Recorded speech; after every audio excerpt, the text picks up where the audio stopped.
सभी साथियों को नमो बुद्धाय, जय भीम, जय संविधान। साथियों, आज बड़ा मुद्दा है,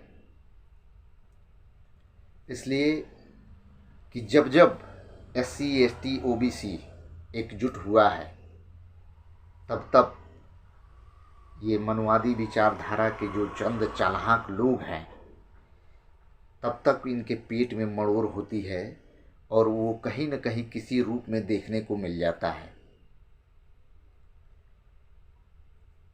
साथियों, एक हरि नारायण तिवारी जी हैं, सोशल मीडिया पे उनका वीडियो वायरल है और वो जो है बौद्धों को, भगवान बुद्ध को या फिर उनके जितने भी अनुयायी हैं, जितने भी पूरे विश्व में उनके अनुयायी हैं, बौद्धिस्ट हैं, उन सबको अपमानित किया है, उन सबको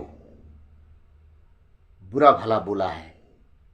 यहाँ तक कि सारी हदें पार कर दिया है इस मनुवादी विचारधारा के हरि नारायण तिवारी जी ने। मैं इनको तिवारी भी नहीं कहूँगा, ये अपने आप को सर्वश्रेष्ठ घोषित कर रहे हैं कि हम ब्राह्मण हैं। मैं इनको ब्राह्मण भी नहीं कहूँगा, ब्राह्मण का ये काम हो ही नहीं सकता। आप बिल्कुल ब्राह्मण नहीं हैं, आप ब्राह्मणवाद हो। आपके रग रग में ब्राह्मणवाद भरा है, ये ब्राह्मणों का काम नहीं है। ब्राह्मण ऐसा कर ही नहीं सकता। साथियों, इन्होंने ये कहा है कि बौद्ध धर्म, सबसे पहले इन्होंने बौद्ध धर्म का जिक्र किया है, तो मैं आपको बता दूं कि बौद्ध धर्म नहीं है। जैसा आप लोगों ने जो चंद चालाक लोग जो प्रोपेगेंडा फैला रखे हैं, ये बौद्ध धर्म नहीं है, ये बौद्ध धम्म है। धम्म पाली भाषा में बोला गया है और धम्म का मतलब होता है मार्ग। ये भगवान बुद्ध का मार्ग है, ये कोई धर्म नहीं है। पता नहीं आपने किस वेद और पुराण और किस शास्त्र और किस मनु स्मृति की बात कर रहे हैं, पहले इसको जान लिया कीजिए। साथियों, सबसे पहले इनका वीडियो देखिए। तो तुम बताओ बौद्धों, तुम्हारे पास है कुछ? कैसे ये बौद्ध धर्म हो सकता है? ये तो एक पागलों का जमघट है। बताओ बुद्ध ने क्या लिखा है? मैं मनुस्मृति वेद सब हटा दे रहा हूं, तुम ले आओ। तुम्हारे बुद्ध ने कुछ कहा है तो कुछ भी नहीं। अपने बुद्ध का आचरण करते हुए सब रात्रि को निकल जाए, पत्नी बच्चों को छोड़कर, एक को भी तो निकाल कर दिखा दे। मेरे मंदिर में भी प्रधानमंत्री जी भी जाएं तो मंदिर की मर्यादा है, उनको अंदर नहीं हम घुसने देंगे।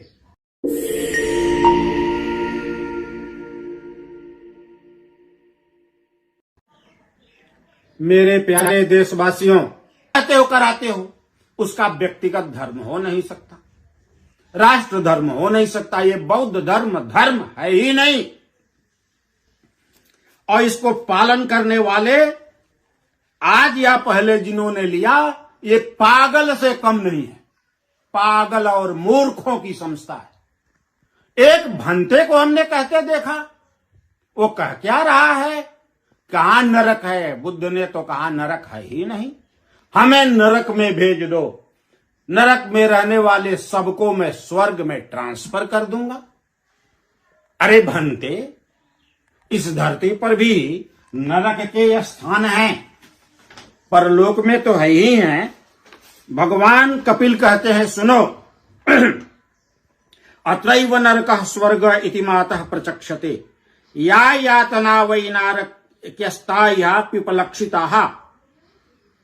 स्कंद 3 अध्याय 30 श्लोक संख्या 29 तुम्हें बतलाया कि माता जी स्वर्ग और नरक आपको मैंने बताया इस धरती से बाहर भी हैं, लेकिन इस धरती पर भी हैं, ऐसा भी लोग कहते हैं। क्योंकि जो नरक की यातनाएं हैं वो इस धरती पर भी देखी जाती हैं। अरे यहाँ जो जेल है वो नरक की ही तो यातना है। रे भंते, मैं यदि देश का CJI होता अथवा किसी प्रांत का मुख्यमंत्री या भारत का मुख्यमंत्री होता तो अब तक रासुका लगाकर तुम्हें मैं जेल भेज चुका होता और कहता कि वहां जो जेल में बंद है सबको बाहर निकाल दे तो जरा, तब तुम्हें अपनी ताकत का एहसास होता। हमें दर्शन सुनाते हो, पढ़ाते हो और बौद्ध धर्म को तुम धर्म कहते हो। इस पागल और मूर्खों की संस्था ये कोई धर्म है? बुद्ध ने ही इस देश को गुलाम बनाया, तुम सुन लो।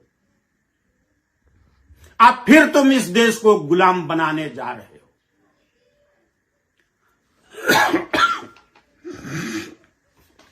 और सुनो मूर्ख भंते, तुम्हारे जैसे लोगों से राष्ट्र रक्षा नहीं होती है। ये जो चतुरंग धर्म मैंने राष्ट्र का बताया, कसया देवरिया मुख्य राजमार्ग पर सिसवा मेरा आश्रम है, वहां 552 एकड़ जमीन एक्वायर किया बौद्ध धर्म के विकास के लिए, और 3 गांवों को उजाड़ दिया। धारा 34 के तहत गवर्नर साहब का सिग्नेचर हो गया। सूखा टोला, डुमरी, अनिरुद्धमा, 3 गांवों को नोटिस हो गया कि राजस्थान में आपको जमीनें लॉट कर दिया गया, आप रुपया उठा लीजिए, चले जाइए। वे लोग हाई कोर्ट में जाकर मुकदमा लड़े, वहां से हार गए। सुप्रीम कोर्ट में मुकदमा लड़े, वहां से हार गए। मैं घूमता रहता हूं, कभी घूमते घामते अपने आश्रम पर गया। मुझसे लोगों ने कहा कि सरकार ये आपका 21 एकड़ जमीन रोड के पश्चिम निकल चुका है और 21 एकड़ से ऊपर का चेक बना है, उठा लीजिए। रामाबार पुल में 69 एकड़ कर लिया गया, जिन्होंने नहीं लिया अरेस्ट करके दे दिया गया। हम लोग सुप्रीम कोर्ट से हार गए। मैंने पूछा मामला, तो कहा मैत्रेय परियोजना। ये क्या चीज है भाई? तो बौद्ध धर्म के विकास के लिए। मैंने कहा अरे ये भंते आकर के मेरी जमीन पर बैठेगा और सीजे। साथियों, आपने इनका वीडियो देखा। ये मानवता की सारी हदों को पार कर चुके हैं ये महोदय। और सबसे पहले मैं आपको बता दूं कि अगर आप जैसे जो चंद चालाक मनुवादी विचारधारा के जो लोग हैं, गंदी मानसिकता के जो लोग हैं, पूछिए उनसे जा करके कि फिर क्यों इस तरह का प्रोपेगेंडा चलाया जा रहा है कि भगवान बुद्ध विष्णु के 10वें अवतार हैं। पूछिए अपने ब्राह्मणवादी लोगों से, क्यों भागवत पुराण में भगवान बुद्ध को विष्णु जी का 9वां अवतार बता दिया गया है। पागल हमें कह रहे हो? अरे आपका वीडियो और आपके विचार जिनको मिलेगा ना, वो आपको 100 में 100% घोषित कर देंगे कि सबसे बड़े पागल आप हो। आप जो है पूरे विश्व के बौद्धों को अपमानित किया है।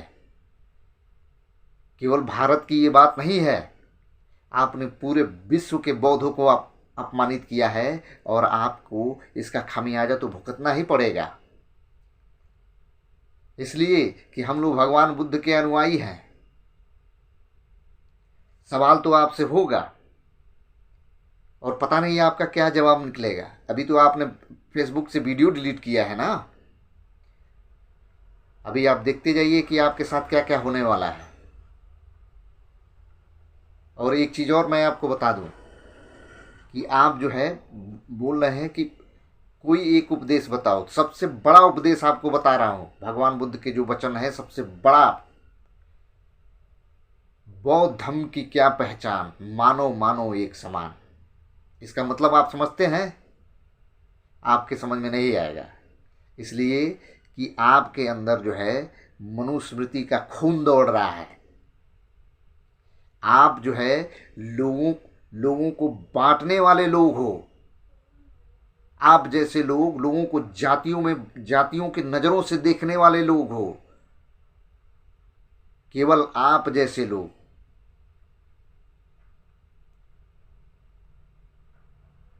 और सभी साथियों को कहूंगा कि इनके एक एक शब्द का जवाब मिलना चाहिए। इसलिए कि वीडियो लंबा हो जाएगा और एक एक शब्द का इनको जवाब मिलना चाहिए और इनको जवाब दीजिए। बाकी कानूनी व्यवस्था क्या होती है, सरकार क्या करती है, ये सरकार ही जाने। इसलिए कि सरकार भी विदेशों में जाती है तो कहती है कि हम भगवान बुद्ध की नगरी से आए हुए हैं, भगवान बुद्ध के अनुयायी हैं, भगवान बुद्ध के वंशज हैं। अरे पागल, उनको पागल बोलो। और मैं आप सभी से कहूँगा कि जरूरी नहीं है कि कुत्ता अगर आपको काट ले तो अभी कुत्ते को काट लीजिए, नहीं। इनके सारे सवालों का जवाब इनको मिलना चाहिए, तब जाके इनको पता चलेगा कि बुद्ध धर्म क्या है। आप सभी को सादर नमो बुद्धाय, जय भीम।